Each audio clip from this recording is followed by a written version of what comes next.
Hello there, welcome to the Football Bloc. My name is Brandon, and today I'm going to give you my predictions for the semifinals of AFCON 2023. So if that sounds interesting, let's hop right into it.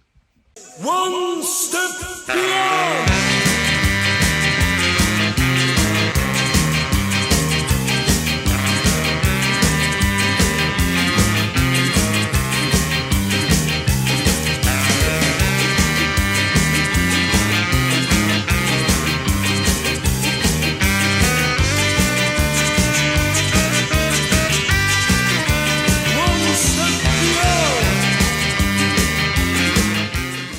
So the semifinals are finally here. We have 4 teams left as we get closer and closer to crowning the champions and the kings of AFCON.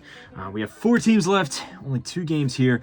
I'm going to go look at each of these matches, look at both of these teams, and I'm going to give you my analysis of each team's journey up until this point, how they match up against each other, and then of course a score prediction. So without further ado, let's hop right into it, and we're going to start off with the first game. We have Nigeria going up against South Africa. Now, Nigeria actually started off this tournament in Group A. They were in the first group here. They played some of the first matches of this tournament, which is the opposite of South Africa, who was in the last group. They played some of the, at the end of each match day, they beat the last team playing. I think Nigeria actually started off this tournament a little slow. They tied Equatorial Guinea 1-1. It was a game that, I think Nigeria had some chances that they probably could have scored at the end, could have won the game. But at the same time, Equatorial Guinea looked much more dangerous going forward, which is saying a lot and is not the best look for Nigeria considering how many talented attackers they brought to this tournament.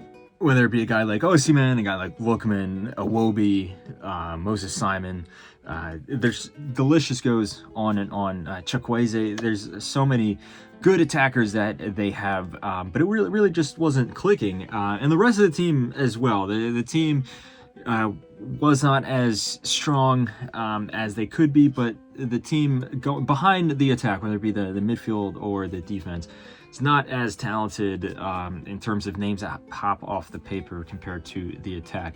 But into their next match against the host Ivory Coast, they did come away with a win. They ended up winning 1-0. It's goal off a penalty. This game was very, very close. I think it was more of a sense of just Ivory Coast being not clinical at all with their chances and Nigeria being clinical. It was kind of a laborious performance from both of those teams there. But in their last group stage game against Guinea-Bissau, it was an improved performance. I think they played well. And then, of course, in their next match against Cameroon, I think Nigeria had a pretty good performance here. Now, to be fair, Cameroon pretty much had nothing going for it. It was a very poor performance from Cameroon as Nigeria came away 2-0 winners. But you have to give credit to Nigeria for basically bossing the midfield, not really allowing the ball to trickle to the Cameroonian attackers. And then when they did, the defenders then stood tall for Nigeria. And then, of course, Osimhen had a great game. Osimhen has been dragging this team through the tournament here. Similar story in their next match against Angola, where it finished 1-0, but it really should have been 2 or 3-0. I think that Nigeria had a really good game here. Lookman had a wonderful performance, capitalizing on his wonderful performance against Cameroon. And Moses Simon was the man of the match. He was dangerous up and down that wing. He came really close to scoring himself. But the standout player throughout this team, leading up to this point now where they are in the semifinals, is of course Victor Osimhen. He's only scored 1 goal this tournament, the opener against Equatorial Guinea, but he's gotten really close on numerous occasions. He had a goal against Angola which looked fine, but it was ruled off for being offside. Correctly so, it was very close. But it's not just the goals. It's also, of course, assists. I believe he has 1 or 2 assists. But it's also more than that. It's more than the stats. It's just what he offers the team, the pressure that he has, where he's able to force defenders into mistakes. He's able to steal balls off of the defenders. Just the movements that he makes into the box, opening up spaces for his teammates. And, of course, the morale that he has. I think that you could make a good argument for him being the best player of this tournament. You most likely won't win just because if the stats, of course, but still, he's been critical for Nigeria getting to this point. And if you look at Nigeria, it's like I said, they started off a little poor, but every game they got a little better and better and better. Now they're still not perfect. Angola had some clear chances. They hit the inside of the post. They really should have equalized there. Nigeria is a little open on the counter, but still, they have come a long way and fully deserve their spot here in the semifinals.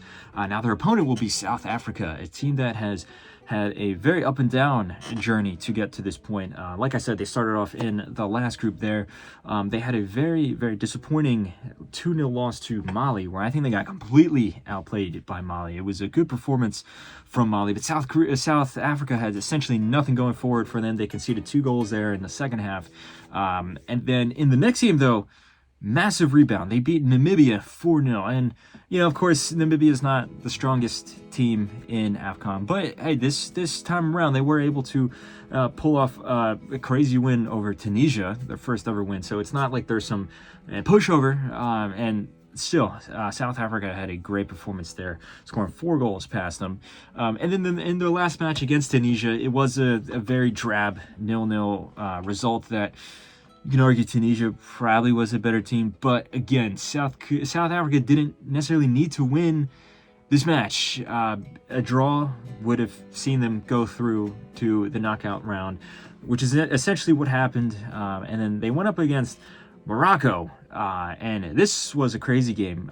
Wonderful performance from South Africa, their best performance of the tournament so far. I think that they outplayed Morocco. It was a very slow performance from them. It looked fatigued. They looked very fatigued. They looked tired. Maybe a little complacent as well. And South Africa just showed them respect, but showed no fear, and was able to score two really nice goals there, which eliminated Morocco, one of the tournament favorites, if not the tournament favorite.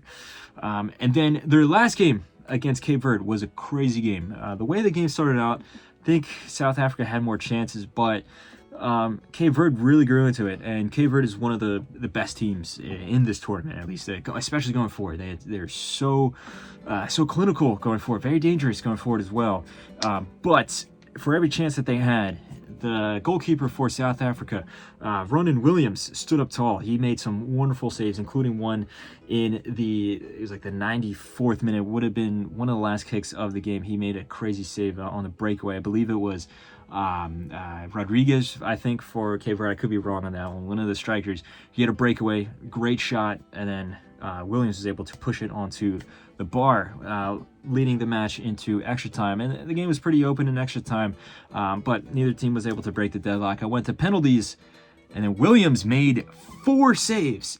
4 saves in 4 out of 5 penalties from Cape Verde were saved by Williams. And then the one that he did miss, he still dove in the right direction. I don't think I've ever seen a goalkeeping performance in a penalty shootout as good as that. I mean, I can't remember the last time, if there has been a time that I've seen a goalkeeper save 4 out of the 5 penalties there. Great performance from him, pulling South Africa to the semifinals here. I think Cape Verde probably was a better team in that game. But when you have a guy like Williams stepping up in goal, you can rely on a guy like that to, win games for you like that. Compare these two teams together, I think it's clear that Nigeria has a much more talented squad.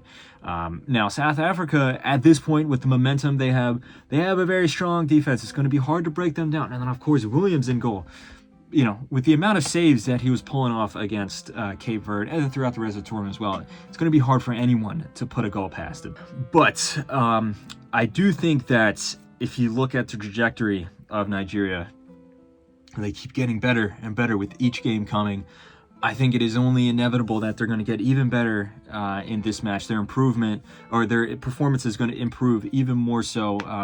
The few flaws that they did have against Angola and Cameroon, they're probably going to be able to paper over those cracks. And then on the flip side, their attack, more and more players are starting to really gel together. They're really growing into this tournament. That's a bit of a cliche. People always say, you can grow into a tournament.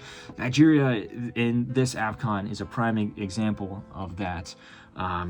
So I do think it's going to be really close between these two teams. I don't think either team is going to capitulate. I think both these teams are going to come into this with a strong mentality. But at the end of the day, just because of how strong Nigeria's attack is, I think that they're going to come out on top. I'm going to say it's going to be 1-0. And like I said, Osimhen hasn't scored since the first game of the tournament. I think Osimhen is going to come up with a winner here. I'm going to say he's going to come with a wonderful header, ball over the top from Moses Simon. I'm getting really specific here. I think Moses Simon is going to have a wonderful cross. Osimhen is going to have a towering header, and it's going to end up in the back of the net. Williams won't be able to do anything about it. Nigeria, and then is going to be heading to the final. Now, the next semifinal we have is Ivory Coast against the Democratic Republic of Congo. Another interesting matchup. Of course, if you said to someone before the tournament that Ivory Coast would be in the semifinals, that's pretty acceptable, expected. They are the host nation. They do have a talented squad. Maybe not people's first name on the sheet for the favorites, but still, Ivory Coast is historically one of the best teams. DR Congo, on the other hand, they do have a history in this tournament. They've had some wins, but the last time that they won this tournament was, we're going back to the 70s, when they weren't even Congo yet. They were under, I believe it was Zaire, and also recently, they've had some talented players, but no one would have expected them to make this far, especially when you look at the opponents that they've played, like, say Morocco in the group stage or Egypt in the round of 16. DR Congo, I think, had an interesting group stage where they tied every single one of their games. They tied Tanzania, they tied Morocco, and then they tied Zambia. Now, on the one hand, you can look at it and be like, wow, they were able to pull off a draw against Morocco, especially the way they played in that second half with Silas scoring the equalizer there, and they outplayed Morocco in the second half there. You can look at it on one hand and acknowledge that, but then you also have to look at it on the other side and say, well, they weren't able to defeat Tanzania and Zambia, two of the weakest teams in this tournament. They had so many chances going forward, and they just could not score them. They were creating chance after chance after chance. They just couldn't put it into the back of the net. They went up against Egypt, and I personally thought Egypt was going to easily win. I thought that it was going to be tough just because of how chaotic Egypt is, but in the end of the day, Egypt would be a better team. And Egypt overall probably was a better team, but DR Congo stuck in there. They capitalized upon a defensive mistake from Egypt. They scored off of that, and they did have some chances as well. Like I said, I think Egypt was the better team, but they held on. They kept the score equal up until a penalty shootout, and then they ended up going through. Now, I think we saw a huge level up, if you will, in their last game in the quarterfinals up against Guinea there. Guinea started off the better team. They scored first. They had a host of chances, but something about that just awoke DR Congo. And from that point on, they were creating chances after chance like they were before, but this time they were scoring them. They just completely played Guinea off the field. They ended up winning 3-1, deserved win there. They scored some really nice goals, especially that free kick from Masuaku. We've seen some crazy free kicks this AFCON. That one's right up there. Maybe not as good as Bebe's, but still, this one, is close contender. And it's like I guess the doors that were locking their goal scoring abilities were just bursted down. They were busted open, and then the goals started flowing here. And going forward, they looked amazing. And then because of how they managed the game defensively, they were pretty strong after conceding that goal as well. So while they may not have been expected to make it this far, they very much deserved it to make it this far. And then on the flip side, you have Ivory Coast, who, if you thought DR Congo had an interesting path to the semifinals, Ivory Coast tops that by 10. Ivory Coast, like I said, the host nation, they had a decent amount of expectations. I don't think most people were expecting that they were going to win the tournament, but a decent showing was expected. At least there was pressure there. They started off the tournament with a really good win. The opening match against Guinea-Bissau, a 2-0 victory. Great goal from Seko Fofana. all looked well, but then in the next match against Nigeria, it was a meek performance. It wasn't a terrible performance. They created a lot of chances, but they could not score them. That's a common theme with a lot of these teams here at the AFCON. There a lot of chances were created, but just a lack of clinical nature in front of goal. They ended up losing that 1-0.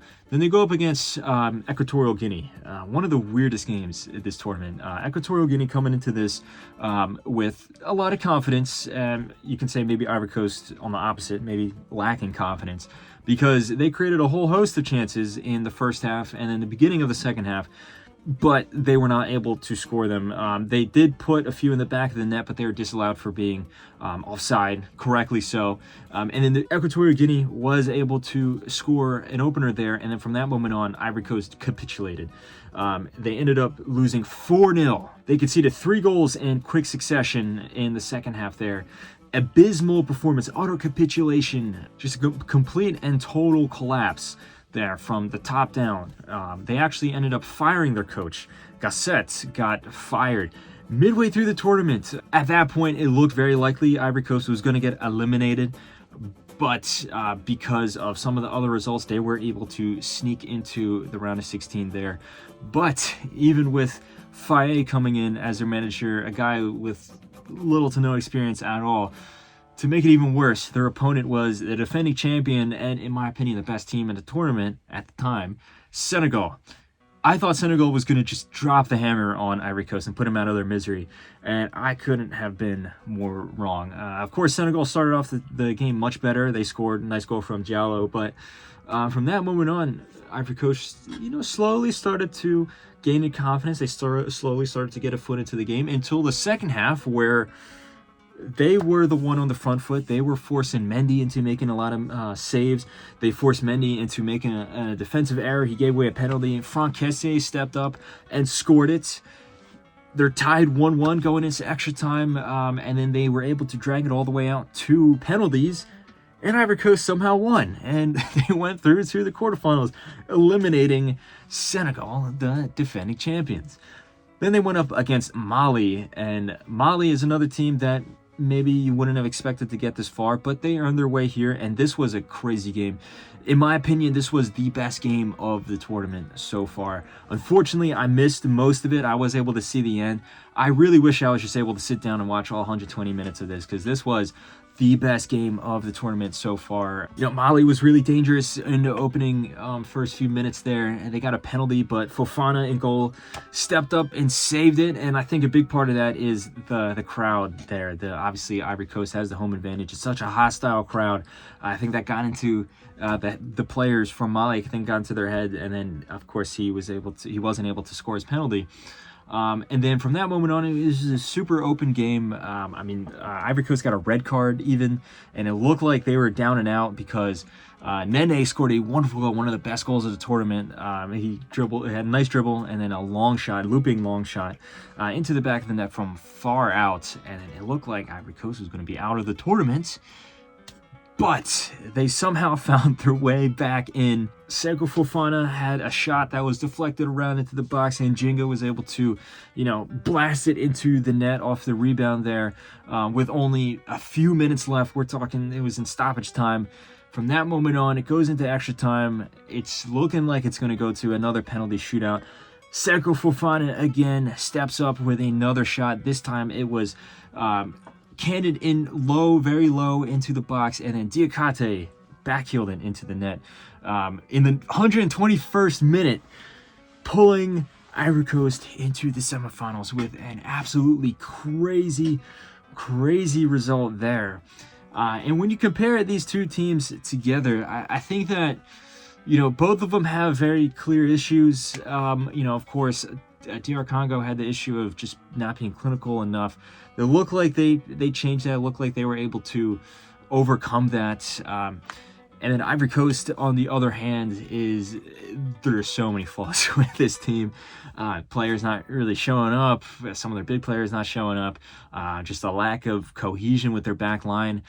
But they've improved on some of those, flaws, some of those shortcomings. Some of them they really haven't, but they still find a way to get through. I think they make up for all those flaws that they have just with this host advantage, the home crowd behind them, this very hostile, very passionate crowd on their backs, supporting them and pushing them farther. And then you could just see how some of these players perform as the match goes on, and then as the crowd builds up. It really affects the performances on the pitch. And when you look at these two teams together, it's Ivory Coast historically has had some of the best teams in Africa in terms of just talent in their squad. But even here, it's DR Congo has a talented squad, and Ivory Coast has a few stars, but it's not like the old days. So it's pretty equal, and both these teams do create a host of chances. I think we're going to see a high-scoring game, but I think it's going to be very, very close. I think that it's going to finish 2-2 after full time, 2-2 after extra time as well, just because both these teams, especially Ivory Coast, will have some silly mistakes. They'll give away goals. But on the other hand, just whether it be the just attacking prowess that DR Congo has as a team, or the crazy host advantage with the crowd that Ivory Coast have, both of them will be able to carve out some very, very dangerous chances. So I think it'll cancel out with each other, and then it'll finish 2-2, going to penalties. And I keep talking about the home advantage here, the crowd, and what they can do for the team. And as a result, I think that Ivory Coast will overcome DR Congo in that penalty shootout, going to the final. So, overall, I'm saying Nigeria and Ivory Coast are going to be the two teams going to the AFCON final. Meanwhile, South Africa and DR Congo are the teams going to the third place playoff. Let me know if you agree or disagree. Of course, I made some hot takes here. Let me know if you disagree with anything I said. If you have, feel free to comment in the section below. Don't forget to like and subscribe. Share this video with a friend. Don't forget to follow the Football Bloc on social media. But anyway, guys, my name is Brandon, and I hope you guys have a nice rest of your night. One step beyond.